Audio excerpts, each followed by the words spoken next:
soch turmagimni ham o'zim tanlay olmasdim. Agar sochimni turmaklab studiyaga kelsam, mijozlar kelardi-da, bizga bu soch turmagi yoqmadi deyishardi. Salondan odam chaqirtirib, o'sha joyda turmaklashardi. Shu sabab o'zimni qo'g'irchoqdek his qilardim. Kimman? Eliza kim o'zi? O'zimni taniy olmay qoldim. Kiyimimni o'zim tanlay olmasam, hech nimani hal qila olmasdim. To'g'risini aytsam, baxt nima ekanini butkul unutib qo'ygandim. Kimligimni bilmasdim, nimani his qilishimni bilmasdim. Chunki nima yozib berilgan bo'lsa, shuni his qilardim xolos. Birortasiga aytmasdan turib, hatto tirnog'imni ham ola olmasdim. Xuddi quldek edim. Islom hayotimga kirib kelganida, albatta avvalo qadriyatlarga moslashdim. Keyin esa ko'rinishimni moslashtirdim.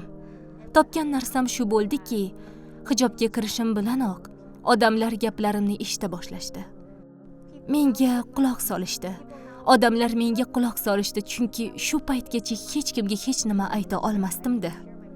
Tanlovlarimni, fikrlarimni bildira olmasdim. Bu haqiqiy ozodlik edi.